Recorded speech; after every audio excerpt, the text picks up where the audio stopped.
Bismillahirrahmanirrahim. Assalamualaikum warahmatullahi wabarakatuh. Perkenalkan, nama saya Nur Hasrah, NIM 1931040051. Saya mahasiswi Universitas Negeri Makassar, kelas PJKRA, Fakultas Ilmu Keolahragaan.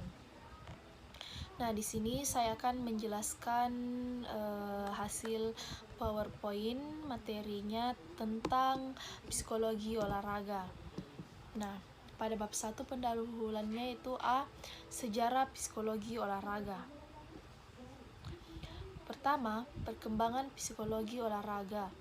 Olahraga di dunia psikologi eksperimental mulai berkembang pada akhir abad ke-19 yang diawali dengan didirikannya laboratorium psikologi oleh Wilhelm Wundt pada tahun 1886 di Leipzig. Menurut Kohnstam pada tahun 1951 dalam Sudibyo Setio-Broto tahun 2002 nomor 1. Objek studi psikologi adalah gejala jiwa yang diselidiki dari segala tingkah laku dan pengalaman manusia. Para ahli psikologi berusaha menerapkan hasil-hasil penelitian psikologi dalam kehidupan sehari-hari. Bersama dengan itu, tumbuh dan berkembanglah psikologi terhadap applied psikologi di berbagai bidang seperti bidang pendidikan, kedokteran, industri, dan bidang olahraga dengan dikembangkannya psikologi olahraga. Nah, orang pertama yang melakukan studi dalam bidang psikologi adalah Norman Triplett pada tahun 1898 yang meneliti olahragawan balap sepeda. Kemudian setelah penelitian Triplett, sejumlah peneliti lain seputar psikologi olahraga sudah mulai bermunculan. Seperti pada tahun 1899, Scriptuno dari Yale University melukiskan ciri-ciri kepribadian seseorang yang dipengaruhi oleh keterlibatannya dalam olahraga. Nah, pada tahun 1903, Patrick membahas mengenai bagaimana para penonton American football mengekspresikan emosi terhadap para pemain dalam olahraga tersebut. Nah, kemudian selanjutnya George Wewitz pada tahun 1895 menyelidiki waktu reaksi yang tercantum dalam Psychology Review. Pitts telah menciptakan alat-alat untuk mengukur kecepatan dan ketepatan seseorang menyentuh objek yang dihadapi tiba-tiba dan dalam posisi yang tidak terduga. Selain itu, William G.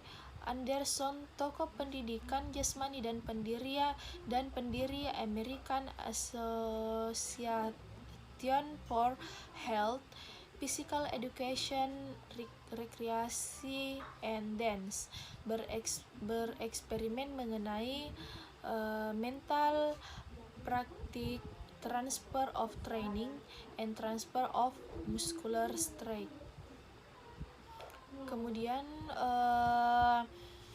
Coleman Robert Griffith pada tahun 1918 telah mulai mengadakan penelitian di Universitas Illinois dengan menyelenggarakan serangkaian observasi psikologis yang terlibat dalam olahraga basketbal dan sepak bola. Mitsuo Matsui pada tahun 1920 melakukan riset di Jepang mengenai psikologi olahraga dan aktivitas fisik atau Psychology of Physical Activity and Sport. Pada tahun 1925, Coleman Robert sudah mengadakan persiapan untuk mendirikan laboratorium psikologi olahraga. Kemudian secara resmi menjadi direktur dari The Athletic Research Laboratory di Universitas Illinois. dan disebut sebagai Bapak Psikologi Olahraga, khususnya di Amerika selama periode 1919 sampai 1941. Nah, kemudian Kongres Psikologi Olahraga yang pertama dilaksanakan pada tahun 1965 di Roma, dan sejak itu pula psikologi olahraga berkembang di berbagai negara. Pada tahun 1967 diselenggarakan pertemuan pertama North American Society for the Psychology of Sport and Physical Activity. Pada tahun 1969 di bawah naungan Canadian Association for Health, Physical Education, Restoration and Dance, didirikan Canadian Society for Psychomotor Learning and Sport Psychology pada tahun 1975.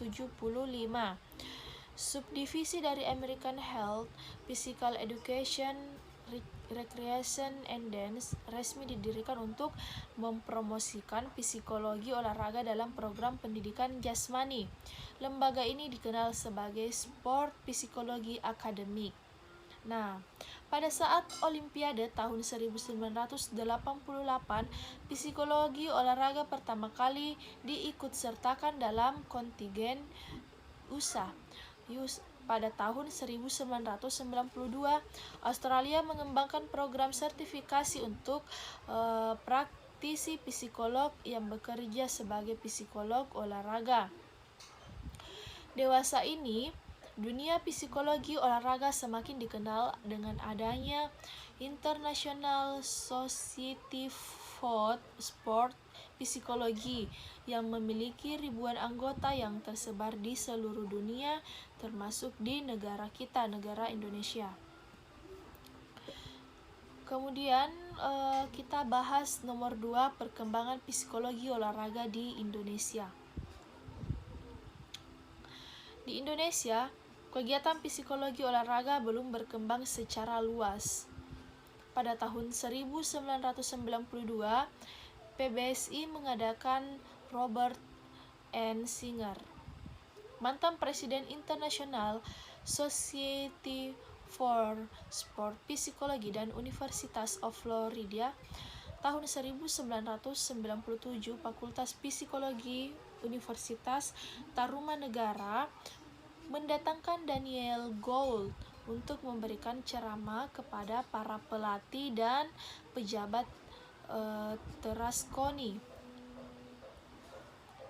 Pusat dalam rangka persiapan menjelang SEA Games.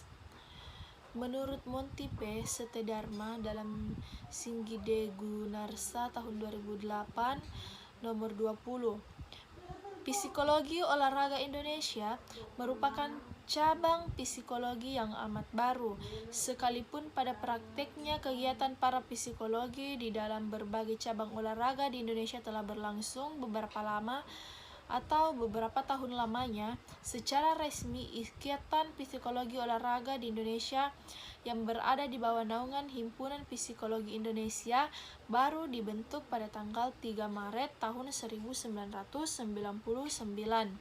dan baru ditandatangani secara resmi pada tanggal 23 Juli 1999 dan diketahui oleh Monty P. Setedharma. Akan tetapi, Singgide Gunarsa dan Sudirgo Wibowo telah mempelopori kegiatan psikologi dalam cabang olahraga bulu tangkis sejak tahun 1967, dan sejak saat itu banyak olahragawan bulu tangkis nasional yang memanfaatkan jasa psikolog dan ilmu psikologi dalam mencapai prestasi puncak baik nasional maupun internasional. Nah, pada pertengahan era 1980-an, psikolog Joe Rumeser turut aktif memberikan sumbangan jasa psikologi pada cabang olahraga bisbol dan sepak bola. Joe Rumeser sendiri merupakan atlet bisbol nasional. Selanjutnya, psikolog Mirna R. Soekasah juga memberikan sumbangan jasa psikologi dalam mengembangkan olahraga loncat indah dan renang. Adapun Mirna R. Soekasah adalah seorang pemegang medali loncat indah tingkat Asia yang kemudian membangkitkan dirinya di dalam olahraga spesifikasinya. Kemudian pada tahun 1990 merupakan dekade yang paling aktif bagi sejumlah psikolog untuk memberikan sumbangan ilmu bagi keolahragaan nasional. Tercatat PBSI, PSSI, PRSI, Pertina, dan Perpani menggunakan psikolog untuk secara aktif berperan membina atlet, baik untuk memberikan bimbingan atau bekerja sama dengan pelatih untuk meningkatkan prestasi atlet. KONI Pusat pun membantukan psikolog-psikolog yang aktif dalam berbagai pengurus besar olahraga untuk membantu cabang-cabang olahraga lainnya. Kemudian, pada saat pelaksanaan SEA Games di Jakarta tahun 1997, tercatat 13 psikolog berperan aktif membantu para atlet untuk mencapai prestasi puncak.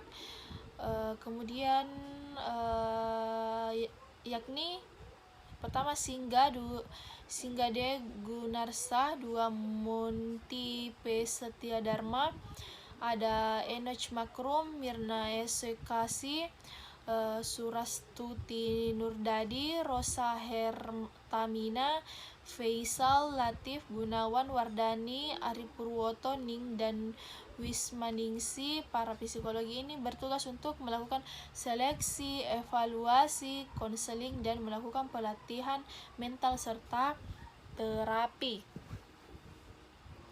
Nah, kita lanjut ke bagian B.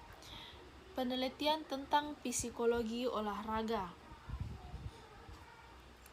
Berikut ini beberapa contoh tentang penelitian psikologi olahraga. A. Partington dan Sang pada tahun 1992. Penelitian terhadap 171 olahragawan mahasiswa dan pelajar yang berusia 17-25 tahun. Ternyata ada 7 ciri psikososial yang berbeda antara tim yang sering menang dan tim yang sering kalah, yaitu pertama, kemampuan dan sikap pemain, yang kedua, sifat kepemimpinan pelatih dalam pelatihan teknis, sifat hubungan antar manusia dan dari pelatih, integrasi tugas, kohesivitas sosial dari tim, dan identitas tim. Kemudian B. Weinberg pada tahun 1993, goal setting tidak otomatis meninggalkan prestasi olahragawan. Yang lebih penting adalah bagaimana menetapkan sasaran yang efektif untuk setiap olahragawan dalam tugas yang berada dalam situasi-situasi yang berbeda pula. Jadi, setiap penetapan sasaran harus khusus, yaitu disesuaikan dengan olahragawan, tugas bertanding, dan situasi bertanding. Kemudian Savis pada tahun 1994, faktor tidur tidak sama pengaruhnya terhadap prestasi semua olahragawan. Setiap olahragawan mempunyai pola sendiri dalam hal hubungan antara tidur dan prestasinya. Akan tetapi, bagi olahragawan yang akan mengikuti pertandingan atau kompetisi, perlu diperhitungkan faktor-faktor yang dapat mengganggu tidur, yang dapat mengganggu prestasi. Kemudian ada bagian D. Ashel pada tahun 1995 meneliti fenomena social loafing atau permasalahan sosial pada olahragawan dayung beregu putri. Sebanyak 6 olahragawan ternyata social loafing, dipengaruhi oleh waktu dan suasana hati atau mood olahragawan. Semakin lama mendayungnya atau semakin jelek suasana hati olahragawan, semakin banyak terjadi permasalahan sosial. Kemudian E. Hollander, Myers, Unes pada tahun 1995. Latihan yang berlebihan atau overtraining memberi dampak negatif bagi olahragawan maupun para pelatih, yakni dampaknya bosan, lelah, motivasi kegembiraan menurun, stres, sasaran prestasi tidak tercapai, dan terjadi peningkatan kemungkinan kecelakaan. Latihan yang berlebihan ini dapat diatasi dengan merumuskan tujuan sistem reward dan pengaturan jadwal yang tepat. Kemudian ada bagian F, Davis, Hus, and Baker. Pada tahun 1995 menganalisis eksperimen triplet dan beberapa peneliti lain di akhir 1800-an dan awal 1900-an yang menggunakan metode triplet. Hasilnya adalah keberadaan lawan mampu melepaskan energi terpendam dalam meningkatkan usaha dalam pertandingan olahraga adu cepat seperti lari, balap sepeda. Faktor yang melepaskan energi terpendam tersebut dinamakan faktor-faktor dinamogenik. Kemudian ada McTair, White, and Perset pada tahun 1995. Penelitian terhadap kasus-kasus pelatih utama diganti di tengah-tengah musim kompetisi oleh pengurus dengan harapan memperoleh hasil yang lebih baik. Hasilnya adalah penukaran pelatih hanya memberikan hasil atau pengaruh jangka pendek, tetapi untuk jangka panjang pengaruhnya sangat sedikit. Kemudian bagian H, Cons, Howard, and Wery Lord pada tahun 1995.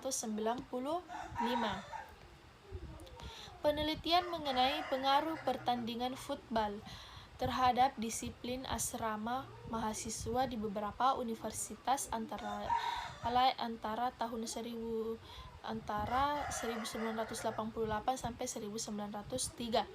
Dari 686 data catatan, ternyata pelanggaran disiplin asrama banyak terjadi jika pertandingan football pada akhir pekan 46,4%, dan lebih banyak lagi jika pertandingan itu di kampus sendi, dan yang terbanyak adalah jika tim kampus sendiri menang.